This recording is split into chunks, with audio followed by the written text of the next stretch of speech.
Bom, meus queridos, uma vez tendo falado sobre ética, princípios éticos, fazendo um panorama geral, né, a gente falou sobre estoicismo, epicurismo, depois o kantismo, sobre as ideias de Immanuel Kant e o iluminismo, como o pai da ética moderna.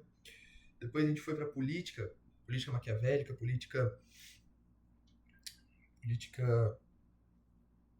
contratualista, né, com Hobbes, Locke e Rousseau. E, por último, totalitarismo. Também falamos bastante sobre como o totalitarismo está intrínseco à dominação e tal. E agora a gente vai falar sobre três assuntos muito, muito interessantes, que é o liberalismo econômico, o socialismo utópico e o socialismo científico. É um estudo importantíssimo. Importantíssimo. Bom, para começar, liberalismo econômico. A gente tem que entender que o liberalismo econômico, ele é um pensamento originário ele é filho do contexto que ele vive, que é o século XVIII. Início do iluminismo muito forte. Início de um pensamento de não intervenção estatal, de fuga do Estado. Lembra o que o Rousseau falava? O que o Locke falava? São os pais do liberalismo? Foge-se do Estado, o ser humano tem direitos naturais, direitos inalienáveis. Tudo isso são princípios liberalistas econômicos. Veja que um ponto do Estado, o ponto do liberalismo econômico é que ele é intrínseco ao capitalismo. Completamente intrínseco. Percebam isso. Isso é um ponto, cara, central na filosofia liberalista. Bom, perceba que o liberalismo, o grande ponto do liberalismo é que ele vai olhar para o Estado e vai falar: você não pode intervir em questões como mercado, economia. É como se o mercado, a economia, tudo se regisse por si mesmo. Tudo fosse regido, tudo fosse organizado por si mesmo. O mercado se organiza, as propriedades se organizam, o povo por si mesmo consegue se organizar. De novo, uma crença extremamente racionalista, extremamente humanista, que o homem é capaz de se organizar. O homem é capaz de se organizar sem ter intervenção do Estado, sem ter uma intervenção religiosa. Um dos grandes teóricos do liberalismo econômico moderno, principalmente do neoliberalismo, talvez, é Ludwig von Mises. Na minha pesquisa que eu fiz sobre liberalismo, eu falei dele. Um livro dele chamado Liberalismo. E ele era ateu. Ateu. Por quê? Porque muitos liberais olham para o homem e falam: bom, o homem é capaz de resolver seus problemas. O homem pode resolver seus problemas por si mesmo. Enfim. Bom, a gente vai falar, pelo menos o livro traz, né, esse grande nome do liberalismo, que é o Adam Smith. O Adam Smith, ele era um filósofo, um economista escocês. Viveu entre 1723 e 1790, século XVIII. Filho de sua era, digamos assim. Filho dessa fuga do Estado, de uma valorização popular, de uma valorização da propriedade privada. Adam Smith, ele escreve um livro chamado A Riqueza das Nações. Né? E nesse livro ele disserta sobre como o papel do capitalismo, o papel liberal, deve nortear a nação. E como o liberalismo ele está intrínseco na prática, na boa prática da economia. Enfim. E a tese desse livro gira em torno justamente da riqueza humana e do trabalho. Porque, veja, o que a gente está abordando aqui é trabalho. Como é que a gente gera riqueza? Trabalhando. Como é que a gente gera prosperidade? Trabalhando. Você está numa plantação. Se você não plantar, você não vai colher. Se você não colher, você não vai comer. Se você não comer, você vai morrer. Trabalho. O fruto é fruto do seu trabalho. Você entende? O produto é fruto do trabalho que foi feito. E é isso que o Adam Smith acredita. Só existe riqueza se existe trabalho. Se não existe trabalho, não existe riqueza. E se não existe riqueza, tudo ruim. Tudo cai. Entenda que o liberalismo do Smith, vamos olhar para a época e a gente lembra que havia um intenso movimento mercantilista, de centralização do Estado, de trazer a economia para dentro, exploração agrícola, colônias, Marquês de Pombal, né, era um mercantilista puro, e muitos outros. Protecionismo, monopólio, uma coisa muito nacional, estatal, fora desse global, essa globalização que a gente vê hoje, né? E o Adam Smith, ele vai vir com essa ideia. Não, o mercado ele tem que se autorregular, sai o Estado do centro e entra o próprio mercado. O mercado é uma instituição, não é uma pessoa. O mercado é uma instituição que vai se autorregular, pôr os seus preços, os seus produtos e tal. Perceba que a ideia do Adam Smith, talvez a ideia principal da política do Adam Smith, do pensamento do Adam Smith, é a ideia de oferta e procura, laissez-faire, laissez-passer. É a ideia de que quanto maior a procura, basicamente a ideia é quanto mais pessoas procuram algo, quanto mais você pode ofertar algo, esse algo acaba perdendo preço. Mas quanto mais você não pode ofertar algo, mas há uma demanda muito grande, você aumenta o preço. E o mercado é isso. Oferta e demanda. Quanto maior a oferta, ou seja, quanto mais você pode ofertar, menor vai ser o preço e a demanda vai ser alta. Quanto menos você pode ofertar, maior vai ser o preço e, decorrentemente, menor vai ser a demanda. Mas, e o mercado ele é regulado por isso. Tá? Perceba que é isso, para ele, que vai regular ou equilibrar naturalmente a ordem econômica de um país. O país ele é regulado por isso. É por isso que Locke, ele, Rousseau e tal, acreditavam que o Estado existe só para segurança pública, saúde, educação, investimentos. Porque o que importa mesmo, a economia, a riqueza das nações, deve ser produzida, gerada, regulada e organizada pelo mercado. Por essa lei de oferta e procura, oferta e procura, oferta e procura. Então, por exemplo, uma ideia aqui não é da benevolência do açougueiro, vou citar o que está no livro aqui, tá? Para ficar mais claro o que eu estou dizendo. Não é da benevolência do açougueiro e do padeiro que esperamos no nosso jantar, mas da consideração que eles têm pelo próprio interesse.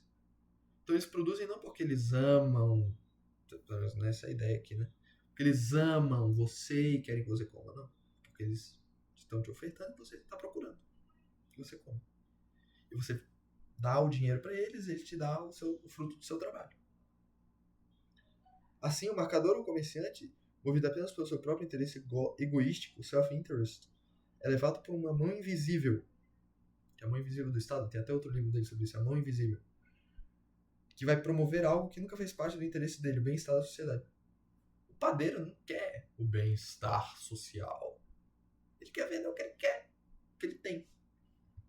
Mas querendo ou não, ele acaba gerando bem-estar social, porque ele te oferta algo, você o utiliza e esse algo te dá boas consequências. E isso gera um bem-estar. Então o Adam Smith, ele olha para isso e fala, então o que tem que nortear é esse contrato, sabe? Essa mão invisível, esse acordo invisível que existe entre a população de oferta e procura. que vai gerar um bem-estar social, que vai gerar uma boa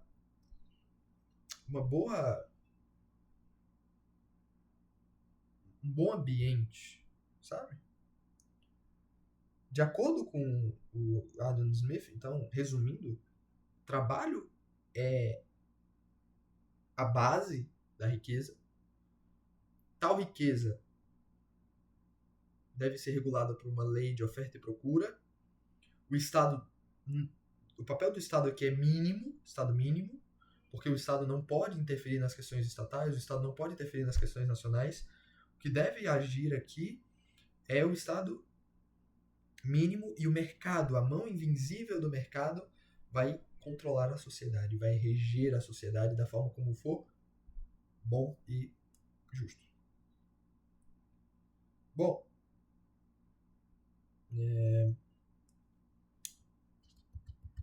socialismo utópico agora. Da minha pesquisa que eu fiz sobre socialismo, comunismo e liberalismo do Fabrício, foi uma baita pesquisa que eu fiz, gostei bastante da minha. Creio que todos vocês tenham feito uma pesquisa maravilhosa, sem dúvidas. Todos. Sério mesmo, foi impecável. Tenho certeza disso. Absoluta. E falou-se muito de socialismo utópico. A expressão socialismo utópico, eu vou ler o que está aqui no livro e vou explicando. Refere-se à primeira fase do socialismo. O socialismo ele nasce no socialismo utópico. Tem um livro chamado Manual do Socialismo, do William Dwight Porter Bliss, que é um padre, por incrível que pareça, que ele foi um grande teórico do socialismo, e ele fala que ele era um socialista utópico. Então, o que eles buscavam? Eles buscavam uma transformação da sociedade. O princípio maior do socialismo sempre vai ser a igualdade, nivelar a sociedade, sempre nivelar, nem que seja por baixo, mas nivelar a sociedade. E vamos falar a verdade, parece muito bonito. Poxa, a ideia de uma sociedade igualitária é muito bonita, é muito joia, é muito legal. Mas as aplicações disso dá muito problema. Enfim. E a ideia deles é que é uma ideia mais imaginária, sabe? Mais distante. Para você trazer isso para a realidade, era necessário uma transição pacífica, sem luta armada, de maneira ideológica, de maneira racional, trabalhando conceitos mesmo, sabe? Coisa mais, digamos que, fluida, dinâmica, uma coisa mais no campo das ideias, sabe?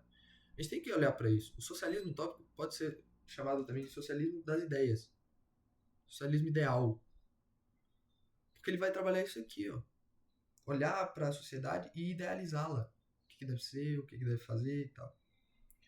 Existem três grandes nomes, que é o Robert Owen, o Charles Fourier e o Pierre Proudhon. O Pierre Proudhon, ele é um grande teórico do anarquismo. O anarquismo é outra corrente, que é também filha do socialismo, mas outra corrente, isso é assunto para outro momento. Sendo muito, muito breve, o Robert Owen, ele era um reformador, um socialista e tal. Uma coisa importantíssima, nossa, perdão, quase me esqueci de comentar.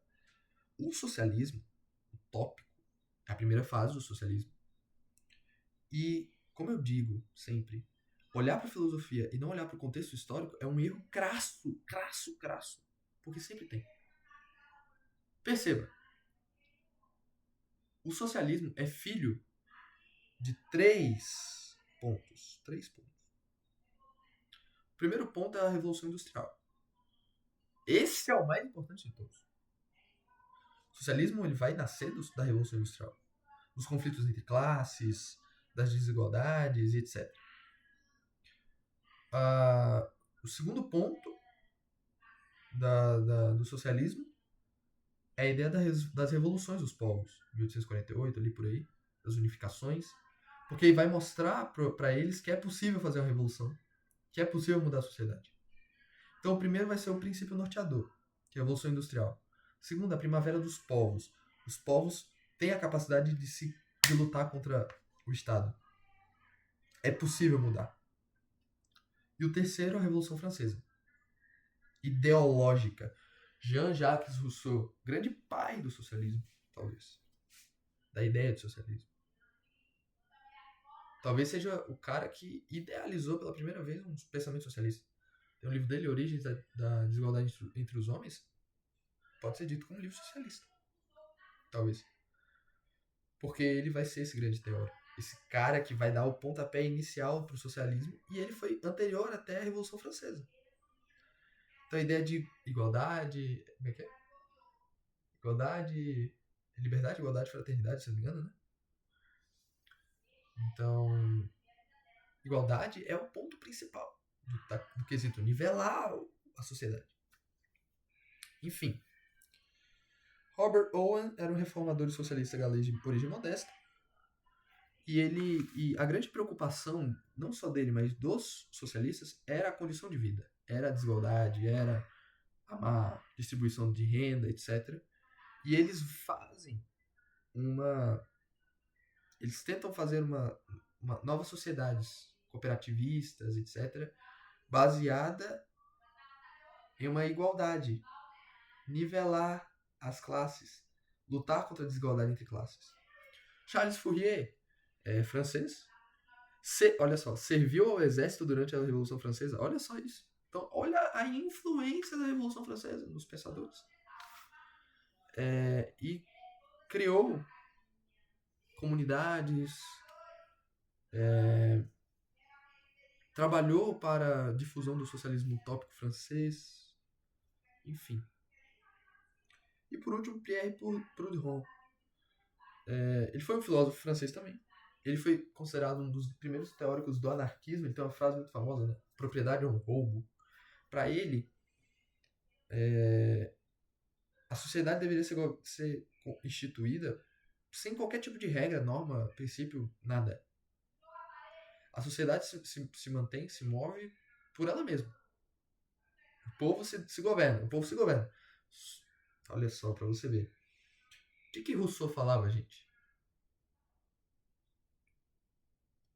Rousseau falava... Caio, você mesmo falou. O Rousseau falava do povo é súdito e soberano ao mesmo tempo, não é isso? Pierre Proudhon. O povo deve governar. O Estado deve reger o povo e o povo deve reger o Estado. Só que aqui no caso não tem nem Estado mais. É o povo em si. Anarquia. Para ele, a vida deveria ser governada pelo povo. O povo deveria governar o povo. Entendeu? Que é a ideia do comunismo. Né? Comunismo é isso. Comunismo é chegar num estágio em que não há mais Estado, em que há somente os povos se autogovernando. Perceba, agora que a gente passou por um panorama geral do socialismo utópico, sobre as reivindicações, igualdade entre classes, olhar para uma intensa desigualdade que havia entre as classes, né, uma condição de vida insalubre, cara, horrível, horrível que acontecia naquela época. Péssimo, péssimo, péssimo. Uma usura absurda. Usura é a exploração pelos juros, tá? Cara, uma usura absurda da época. Horrível que acontecia, uma exploração. Olhar para isso e falar, não, a gente tem que mudar isso pela igualdade, pela distribuição de renda. Distribuir a renda, nivelar a sociedade, direitos, e enfim. E daí nasce a principal ramificação do socialismo. O socialismo que foi aplicado, digamos assim. Que foi o socialismo científico de Karl Marx e Friedrich Engels. Ambos alemães. Tá? Ambos filósofos alemães. Estudaram história, economia, sociologia. E o grande foco deles foi estudar a sociedade burguesa e a sociedade proletária. Cara, o que é burguesia? Burguesia é a dona dos meios de produção, basicamente, e o proletário é o dono da força de trabalho. Então, basicamente, eu tenho uma empresa, eu sou burguês. Se eu sou o dono dos meios de produção, é porque eu sou burguês. O proletário é aquele que vai trabalhar para mim. Ele vai me vender o trabalho dele para que eu o utilize do seu trabalho para gerar lucro e com o lucro eu aumente o meu capital e me mantenha na burguesia. A ideia do Karl Marx e do Engels é que essa dinâmica entre burguesia e proletariado gerava uma desigualdade. Era uma relação assim, de baixo para cima, da burguesia para o proletariado. O que o Karl Marx e o Engels querem fazer? Nivelar. Então veja, acabar com as desigualdades, acabar com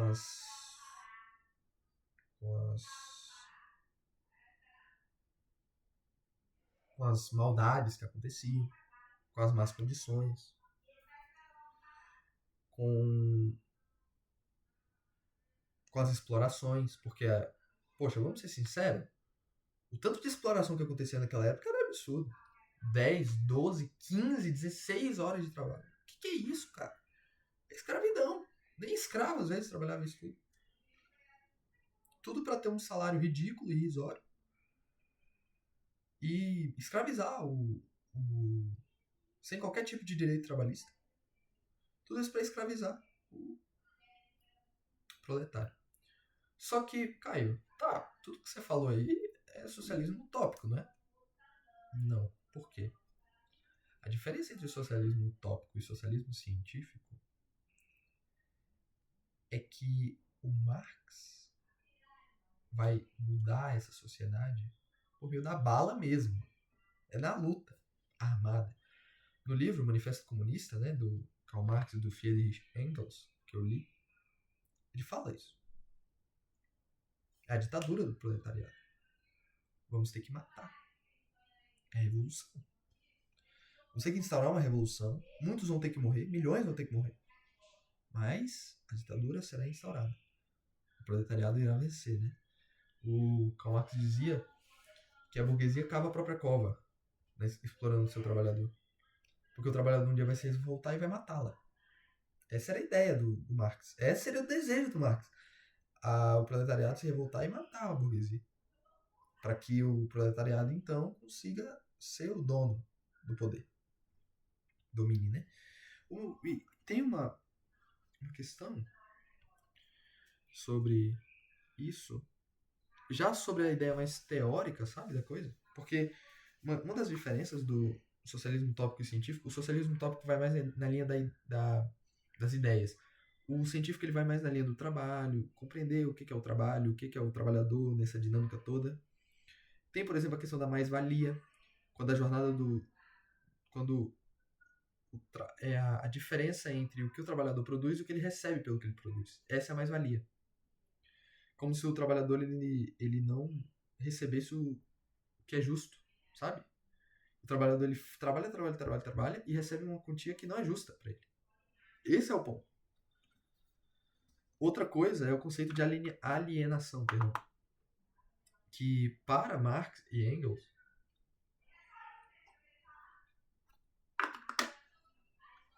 alienação, por exemplo, o que é alienação? Olhando isso no livro do Manifesto Comunista é muito central. Quando Marx olha para as sociedades anteriores, Roma, Grécia, o pessoal antigamente fazia à mão mesmo, sabe? O cara que ia fazer uma caneta, supor, ele ia lá, produzia a pena, a madeira, a tinta, tudo certinho, sabe? O cara tinha o conhecimento de todo o processo. Com o capitalismo e a divisão dos meios de produção, o cara só produz a tampa. E ele só sabe fazer a tampa. E se ele for demitido do trabalho dele de fazedor de tampa, ele não sabe fazer mais nada, só tampa. Isso causa no trabalhador uma alienação de dois tipos. Primeiro, uma alienação porque ele só faz uma coisa, que é fazer tampa. E segundo, uma alienação econômica, porque o trabalhador fica dependente de um trabalho único. Ele não amplia as suas possibilidades. Essa é a ideia, sabe? A questão é que o Marx, para o Marx, o trabalhador ele participava de todas as partes da fabricação. Desde a criação, com o pensamento, com a idealização, tá, eu tenho que fazer uma caneta. Então a caneta vai funcionar desse jeito, com essa forma, com essa mecânica. Já tem um estudo matemático por trás e tal. Então, ampliava ali o conhecimento. Com a execução, com a ação, poxa, não, então eu vou ter que trabalhar com isso, fazer isso desse jeito, dessa forma, tal, tal, tal. E com a distribuição. Então agora eu tenho que vender isso. Então ele adquiria técnicas de oratória, retórica, produção, matemática, física, tudo isso numa produção de uma caneta. Agora o trabalhador só vai fazer tampa. Então ele vai chegar na empresa dele, vai ficar das 8 às 11 da noite e tá fazendo tampa. Tampa, tampa, tampa, tampa, tampa, tampa, tampa, tampa. Até ele ficar maluco. Alienado. E é só uma fração do trabalho que ele faz, sabe? Porque ele não tá fazendo a caneta inteira, ele tá fazendo só uma parte da caneta, que é a tampa. E se um dia ele for demitido, como eu disse, ele só vai fazer tampa. E outra coisa, se ele for demitido, vai ter uma máquina para fazer. Porque é um trabalho fazer tampa. Fazer tampa é um trabalho de máquina, né? Que dá pra fazer por máquina. Então, cara, o trabalho. Veja como tudo isso está intrínseco, certo? Como o labor, o trabalho, dialoga, por exemplo, o trabalho, a filosofia do trabalho de Marx dialoga com a história, com a Revolução Industrial, dialoga com a cultura, com os tempos modernos de Charlie Chaplin, Fantástica Fábrica de Chocolate, sei lá, se você for pensar melhor. Como tudo isso está intrínseco no mesmo quesito. Trabalho. O homem perde suas capacidades, o homem vai perdendo seu pensamento por trás, o homem vai perdendo sua capacidade de razão racional e vai se tornando aos poucos um objeto. O homem vai se tornando aos poucos somente uma matéria. O grande ponto, talvez, do socialismo científico, e aqui eu vou fechar todo o meu pensamento e todas as minhas ideias acerca, é que o homem, materialismo dialético histórico. Para você entender o que é socialismo, você tem que entender o que é materialismo histórico. Todas as relações, todas as ideias, todos os pensamentos são regidos por uma coisa: economia. Isso é o mais importante de tudo. O homem só pensa se ele tiver capacidade econômica. O homem só age se ele tiver capacidade econômica. O homem só tem influência se ele tiver capacidade econômica. Economia. E o próprio homem se torna matéria, se torna economia. O homem em si se torna economia. Por quê? Esse moço aqui tem que consumir. Capitalismo. Esse cara aqui tem que consumir muito. Então a gente tem que fazer ele consumir. Propaganda, mídia, cultura, arte. Consuma, consuma, consuma, consuma, consuma. Produza, produza, produza, produza. E consuma, consuma, consuma.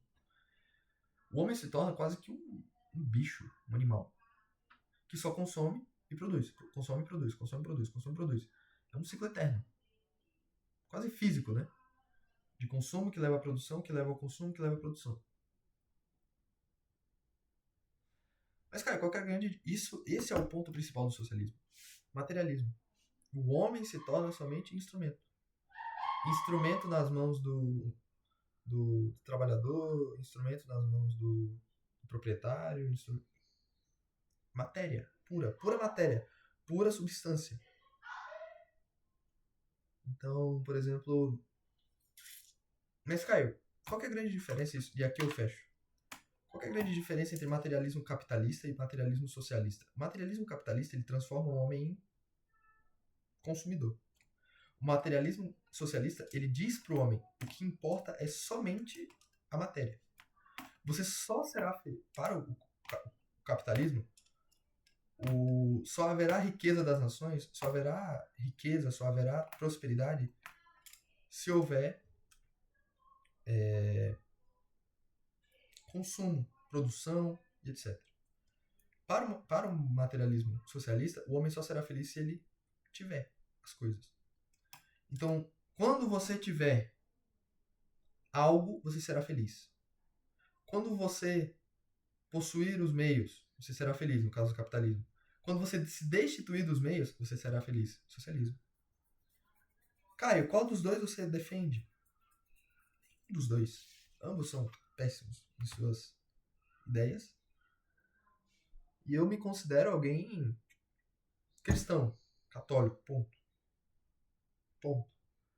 Porque quando você olha pra coisa, você percebe, cara, isso tá me reduzindo. É um processo reducionista e utilitarista. De novo, gente, o que eu tô falando aqui é minha opinião sobre a coisa. Não é que isso é verdade, mas eu estou expondo um ponto de vista. E a gente tem que fazer isso. O estudo da filosofia é isso, é o pensamento. O que você pensa sobre isso? O que pensa X sobre isso? Esse é o ponto. O que eu tô falando aqui pode ser o que você não pensa. Mas vale a pena dialogar e vale a pena pensar. Será que isso aqui tá correto mesmo? Reduzir tanto o homem a uma coisa só? Tanto de um lado quanto de outro. Lembra? Sem polarizar. Existem ondas transversais e longitudinais. Física, né? Eu amo isso de como as matérias dialogam entre si, é perfeito. Existem ondas transversais e longitudinais. Não polarize, não mantenha somente ondas longitudinais ou transversais. Pelo contrário, amplie a sua visão. E perceba que não existe um sistema perfeito. Pelo contrário, existem sistemas muito imperfeitos que devem ser corrigidos. Que talvez nunca chegarão a ser perfeitos, né? Que é a fé. Aí já vem o quesito da fé e aí é outra discussão para outro tempo. Bom, espero que esse estudo longo, peço até perdão a vocês porque os vídeos ficaram gigantescos, eu espero que esse estudo longo possa direcionar vocês bem para a prova. Peço a Deus para que vocês possam ir bem, bem melhor do que eu, espero. Mas que tudo dê certo na vida de vocês, tá? Estudem bastante, deem uma revisada, espero que gostem dos vídeos. Que Deus abençoe muito a vida de cada um de vocês, que Deus possa guiar, nortear, abençoar sempre a vida de cada um de vocês. E saibam que Deus está sempre com vocês e que, de novo, se deixem ser buscados para que Deus haja na vida de vocês e